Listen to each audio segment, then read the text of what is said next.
నగరంలోని స్థానిక కలెక్టర్ కార్యాలయం ఎదురుగా గిరిజన సంఘాల ఐక్యవేదిక నిర్వహిస్తున్న ధర్నా కార్యక్రమంలో 6వ రోజు ప్రముఖ రాజకీయ విశ్లేషకుడు యనమల నాగేశ్వరరావు తమ సంఘీభావాన్ని తెలియజేస్తూ తదనంతరం విలేకరులతో మాట్లాడుతూ కోట మండలం కొక్కపాడు గ్రామంలోని పలగాటి నరసింహారెడ్డి గిరిజన కాలనీ నందుగల అంగన్వాడీ ఆయా పోస్టులను గిరిజనులకు కేటాయించకుండా ఐసీడీఎస్ అధికారులు గిరిజన కాలనీని జనరల్గా చూపించడం తగదని వెంటనే రెవెన్యూ అధికారులు కలెక్టర్ ఐటీడీఏ పీఓ తదితరులు విచారించి గిరిజనులకు కేటాయించాలని విజ్ఞప్తి చేశారు. ఈ సందర్భంగా గిరిజన మహిళ పొట్లూరు సుభాషినికి తమ మద్దతు తెలిపారు. ఈ కార్యక్రమంలో మహేంద్ర, ఇండ్ల రవి, గిరిజన సంఘాల ఐక్యవేదిక సభ్యులు అధిక సంఖ్యలో పాల్గొన్నారు. లేకుండా ఈ యొక్క గిరిజన మహిళకు రావాల్సినటువంటి ఉద్యోగాన్ని గిరిజనేతలకు రావడం దాన్ని నిలిపివేయకుండా చేయడం బట్టి చూస్తుంటే గిరిజనులేతరులకి ఆ ఉద్యోగం ఇచ్చేటట్టుగా వాళ్ళు సమర్థిస్తున్నట్టుగా మనకు కనపడుతూ ఉంది. కాబట్టి ఈ యొక్క చర్యను ఖండిస్తూ అన్ని గిరిజన వర్ధిల్లాలి గిరిజన సంఘాల ఐక్యవేదిక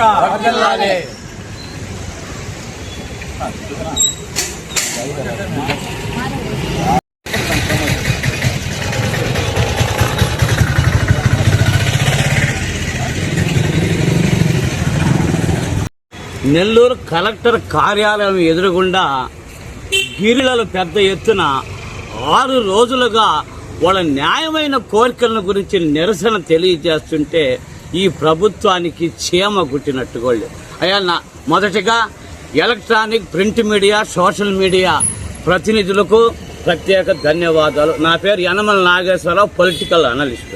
ఇప్పుడు సబ్జెక్టులోకి వస్తాం. అయ్యా వీళ్ళు 6 రోజుల నుంచి న్యాయపరమైన కోరికల మీద ఈ కలెక్టర్ కార్యాలయం ముందు మహిళలు నిరసన తెలియజేస్తుంటే కలెక్టర్ గారు మీ అందరికి కూడా తెలుసు, ఈ రాష్ట్రమే కాదు జిల్లాలో తెలుసు, కలెక్టర్ గారు ఏ విషయాన్ని కూడా శ్రద్ధగా తీసుకొని న్యాయం చేసే దాంట్లో నంబర్ 1గా ఉన్నాడు. అయ్యా కలెక్టర్ గారు మీరు ప్రతిరోజు ఇదే దారిన కలెక్టరేట్కి పోతుంటారే, ఇక్కడ వీళ్ళు ఈ మహిళలు న్యాయమైన సమస్యల మీద ఇక్కడ కూర్చొని నిరసన తెలియజేస్తుంటే మీకు కనిపించటం లేదా? ఒకటి. రెండోది, ఈ కోట మండలం, వాసాడు మండలం, ఆ కోట మండలం కొక్కుపాడు గిరిజన కాలనీ అండి. నేను 43 సంవత్సరాల కిందటే ఆ గిరిజన కాలనీలో మీటింగ్లు పెట్టుండ బహుజన సమాజ్ పార్టీ అధ్యక్షుడిగా. నాకు తెలుసు అక్కడ సుమారుగా 112 గిరిజన కుటుంబాలు ఉన్నాయి. అయితే ఆడ బోర్డు మట్టుకు ఏదో రెడ్డి గారి పేరుతో, ఎంట్రన్స్ బోర్డు మట్టుగా రెడ్డి గారి పేరుతో ఉంటుంది. కాలనీ మాత్రం టోటల్గా గిరిజనులు. అయ్యా గిరిజనులకు సంబంధించి అక్కడ అంగన్వాడీ పోస్ట్ అనేది, ఎందుకంటే మొత్తం గిరిజనులు వాళ్ళ పిల్లలేనండి.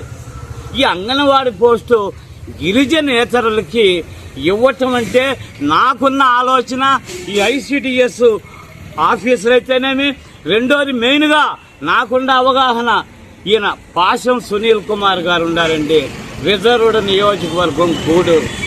దీంట్లో వీళ్ళు ఎందుకంటే వీళ్ళు న్యాయపరంగా ఈమె ఆ పోస్టుకు కూడా గతంలో అప్లై చేస్తుంటే ఇంటర్వ్యూకి కూడా పోయిందండి. ఇంటర్వ్యూకి పోయి ఉంటే వీళ్ళు గిరిజనులు ఒక్కటి ఆలోచించండి మీరు, గిరిజన మహిళ అయితే అక్కడ అంగన్వాడీ పోస్టులో ఆ గిరిజన కుటుంబాల్లో పేద పిల్లకాయలండి ఉండేది. ఈ అమ్మాయికి తెలుసు, ఒరే నా గిరిజనులు, నా బిడ్డలు, వాళ్ళని భవిష్యత్తులో ఏ విధంగా అభివృద్ధి చెయ్యాలని ఈమెకున్న శ్రద్ధ వేరే కమ్యూనిటీ వాళ్ళకు ఉంటుందా అని నేను అడుగుతూ ఉన్నాను.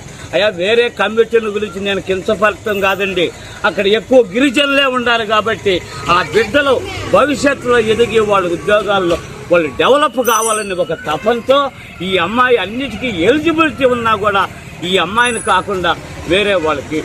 దీంట్లో నాకు తెలిసి ఈ మధ్యకాలంలో చూస్తూ ఉన్నామంటే నెల్లూరులో పెద్దారెడ్ల రాజ్యాంగం, అక్కడ కూడా ఎవరో రెడ్డి గారు, రెండోది పాశం సునీల్ కుమార్ గారు ఎమ్మెల్యే శాసనసభ్యులు, వీళ్ళ ఇన్వాల్వ్మెంట్ ఉంటుంది.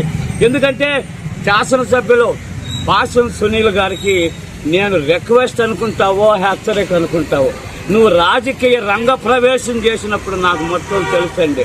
నువ్వు ఆ రోజు ఎస్సీ రిజర్వేషన్లో ఎంపీ ఎలక్షన్లో ఎమ్మెల్యే ఎలక్షన్లో నువ్వు తెలుగుదేశం పార్టీ లక్ష్మీపార్వతి పార్టీ తరఫున నువ్వు పోటీ చేయటానికి ఆ రోజు రంగం సిద్ధమైంది. ఆ నుంచి వీళ్ళు న్యాయమైన ఆ పోస్ట్ వీళ్ళకి కావాలని చేస్తుంటే మీరందరూ సహించలేక ఆ అమ్మాయి గిరిజనులు ఆ పోస్టులో రాకూడదని మీరు ఆటంకాలు కలగజేస్తారా? ఇంకొక విషయం, నెల్లూరు విషయాన్ని గురించి నేను చెప్తున్నానండి, ధైర్యంగా చెప్తాను. ఏది కూడా వాస్తవాలు ఉంటాయి కాదు. గతంలో మీకు తెలుసు, నెల్లూరు కార్పొరేషన్ మేయర్గా ఒక ఎస్టీ మహిళ ఉండిందండి. అది వీళ్ళు ఇచ్చిన దయాదాక్షిణ్యం కాదు, అది రాజ్యాంగం కల్పించి 40 సంవత్సరాల తర్వాత రోస్టర్ పద్ధతిలో ఆ మహిళకి మేయర్ పదవి వస్తే ఇక్కడ ఉన్నటువంటి పెద్దారెట్లో సహించలేరండి. తక్కువ కులం వాళ్ళు మేయర్గా కొనసాగటం అని చెప్పి ఎన్నో ఆటంకాలు కల్పించి ఆమెని తొలగించినారు. ఇంకా చివరిగా 7-8 నెలలే కదా, ఆ 7-8 నెలలు కూడా కొనసాగి, అంటే వీళ్ళు చెప్పినట్టు బాంచన్ కాలు మొక్కుదాదరా అనే విధంగా ఉండాలి ఈ రెడ్డి గారికి. అయితే మళ్ళీ అదే కమ్యూనిటీకి మేయర్ పదవి ఇవ్వాలండి. ఇప్పుడు ఒక మేయర్ పదవి అదే కమ్యూనిటీకి ఇచ్చారు. నేను ఈ మధ్య కాలంలో అన్ని గమనిస్తూ ఉంటా మీడియా పరంగా. అయ్యా, నిన్న కోడూరుపాడులో రూరల్ శాసనసభ్యులు గారు కోడూరుపాడులో ఒక శంకుస్థాపన చేశాడు. అయ్యా, నెల్లూరు 54 వార్డులకి మేయర్ గారు మెయిన్ పోస్ట్ మేయర్ గారిని కూడా మీ పక్కన తీసుకోబోకుండా మీరే శంకుస్థాపనలు చేస్తారు. అంటే ఇప్పటికి కూడా మీ పక్కన ఉన్నత పదవుల్లో వాళ్ళు మీ పక్కన ఉండటానికి లేదు. కాబట్టి ప్రజలు గమనిస్తూ ఉన్నారు. ఇంకా రాబోయే రోజుల్లో మీ యొక్క ఆటలు సాగవు. రెండోది, ఈ అమ్మాయికి న్యాయపరంగా ఈ అమ్మాయికి కానీ ఉద్యోగం కల్పించకపోతే పరిస్థితులు మాత్రం మొత్తం నెల్లూరు జిల్లా గిరిజనులంతా పెద్ద ఎత్తున నెల్లూరులో ధర్నాలు, ర్యాలీలు చేసి న్యాయబద్ధంగానే గాంధేయ మార్గంలో చేసి మీ ప్రభుత్వానికి బుద్ధి వచ్చేటట్టు మటుకు తెలియజేస్తారు. ఇప్పటికైనా ముఖ్యమంత్రి గారు కళ్ళు తెరవండి, తెరిచి ఈ సమస్యను ఆలోచించి వాళ్ళకి న్యాయంగా ఈ ICDS వాళ్ళతో కొంతమంది అధికారులు కావాలని ఇంక ఉద్యోగం రాకుండా చేస్తూ ఉన్నారు. మీరు ఇప్పటికైనా తెలుసుకోండి, న్యాయపరంగా ఆ అమ్మాయిని ఉద్యోగంలో కొనసాగించాలనేదే నా డిమాండ్.